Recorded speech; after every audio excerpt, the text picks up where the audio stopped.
ಏನು 2 ತಿಂಗಳಲ್ಲಿ 1 ಲಕ್ಷ ದುಡಿಯಕ್ಕಾಗುತ್ತಾ? ಅದು Tata ಎಸಿಲಿ. No comments. No comments. 2 ತಿಂಗಳಲ್ಲಿ 1 ಲಕ್ಷ ರೂಪಾಯಿ ದುಡಿಯೋ ಚಾಲೆಂಜ್ ಅಲ್ಲಿ ಇವತ್ತು ಡೇ 46. ಬೆಳಗ್ಗೆ ನನಗೆ ಬಂದಿದ್ದಾದ್ರೆ ಫಸ್ಟ್ ಒಣುಲ್ ಹಾಕೊಂಡು ಹೋಗ್ಬೇಕು ಮಾಗಡಿ ರೋಡ್ಗೆ ಅಂದ್ರು. ಹೋಗೆಲ್ಲ ಲೋಡ್ ಮಾಡಿಸ್ಕೊಂಡೆ. ಎಷ್ಟು ಬಂಡ್ಲವ ಅಂತಾನು ನೋಡ್ಲಿಲ್ಲ. ಹೋಗಿ ನೋಡ್ರಿ 20 ಬಂಡ್ಲಿತ್ತು. ಕರೆಕ್ಟ್ ಆಗಿ ನನ್ನ ಗಾಡಿಗೆ ಲೋಡ್ ಆಯ್ತು 20 ಬಂಡ್ಲು. ಅಲ್ಲಿಂದ ಸೀದಾ ಲೋಡ್ ಮಾಡ್ಕೊಂಡು ಬರ್ತಾ ಇದೆ. ಇದು ಯಾವ್ದೋ ಹೊಸ ರೋಡ್ ಕಟ್ಟವ್ರೆ ಗುರು. ಈ ರೋಡೇನೋ ಓಪನ್ ಆಗ್ಬಿಟ್ರೆ ಹೋಗೋರು ಬರೋರ್ಗೆಲ್ಲ ಫುಲ್ ಜಾಲಿ ಜಾಲಿ ಅನ್ಕೊಳ್ರಿ. ಏನ್ ಜಾಲಿನೂ ಇರಲ್ಲ. ಟೋಲ್ ಹಾಕೊಂಡು ತೆಗಿತಾರೆ.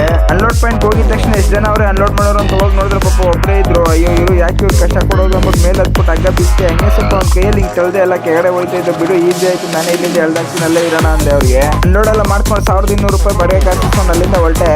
ಮುಂದೆ ಮುಂದೆ ಮುಂದೆ ಮುಂದೆ ಇಲ್ಲಿಂದ ಬಟ್ಟೆ ಇದ್ದಂಗೆ ನಮ್ಮ ಕಾರ್ಯಂಗನ ಫೋನ್ ಮಾಡ್ಬಿಟ್ರು. ನಮ್ಮ ಅಣ್ಣನ ಕಾರ್ಪೆಂಟರ್ ಅಂಗಡಿಯಲ್ಲಿ ಮರಗಳು ಕ್ಲೀನಿಂಗ್ ಮಾಡಿರೋವೆ, ಹೋಗಿ ಹಾಕೋ ಬಂದ್ಬಿಡು ಅಂದು. ಹೋಗಿ ಅವ್ರು ಹುಡುಗ ಕರ್ಕೊಂಡು ಹಂಗೆ ಅಲ್ಲಿ ಹೋಗಿ ಲೋಡ್ ಮಾಡಿಸ್ಕೊಂಡು ಅಲ್ಲಿಂದ ಹೊರಟೆ.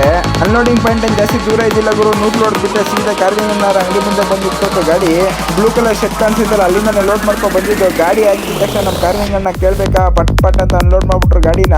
ಇದ್ರದ್ದು ಬಾಡಿಗೆ ಕಾಸು 200 ರೂಪಾಯಿ ಬಂತು. ನಮಸ್ಕಾರ ಹೇಳ ಇಲ್ಲ ಥ್ಯಾಂಕ್ಸ್ ಹೇಳ. ಅವು ಬಾಡಿಗೆ ಇಲ್ಲ ಅಂತ ಸ್ಟ್ಯಾಂಡ್ ಕಡೆಗೆ ಹೋಗಿದೆ. ಸ್ಟ್ಯಾಂಡ್ ಕಡೆಗೆ ಹೋಗಿದ್ದಂಗೆ ಒಂದು ಕಸ್ಟಮರ್ ಕರ್ಕೊಂಡು ಹೋದ್ರು. 5 ರಿಂಗ್ ಹಾಕೋಬೇಕು ಇತ್ತು ಅಂತ. ಅನ್ಲೋಡ್ ಪಾಯಿಂಟ್ ಹೋಯ್ತಾ ಇದ್ದಂಗೆ ಗುಂಡಿ ಎಲ್ಲ ಹೊಡೆದು ರೆಡಿ ಮಾಡಿ ಇಟ್ಟಿದ್ರು. ರಿಂಗ್ ಇಲ್ಸಕ್ಕೆ ಯಾರು ಅವ್ರು ಕರ್ಕೊಂಡ್ ಬಂದಿರಲಿಲ್ಲ. ಇಬ್ಬರೇ ಬಂದಿರು. ನಾನು ಸ್ವಲ್ಪ ಹೆಲ್ಪ್ ಮಾಡಿದ್ರು ರಿಂಗ್ ಇಲ್ಸಕ್ಕೆ. ರಿಂಗೆಲ್ಲ 5 ರಿಂಗು ಕರೆಕ್ಟಾಗಿ ಇಳಿಸ್ಬಿಟ್ಟು ಕರೆಕ್ಟಾಗಿ ಗುಂಡಿ ಹೊಡೆದು ಸೈಜ್ ನೋಡ್ಕೊಂಡು ಗುಂಡಿ ಹೊಡೆದಿದ್ರು ಅನ್ಸುತ್ತೆ. 300 ರೂಪಾಯಿ ಬಾಡಿಗೆ ಕಾಸು ಇಟ್ಕೊಂಡು ಅಲ್ಲಿಂದ ಹೊರಟ್ಬಿಟ್ಟೆ ನಾನು. ಇವತ್ತಿನ ಅರ್ನಿಂಗ್ ಬಂದು 1700 ರೂಪಾಯಿ. ಅದ್ರಲ್ಲಿ 500 ರೂಪಾಯಿ ಡೀಸೆಲ್ ಖರ್ಚಾಗೈತೆ.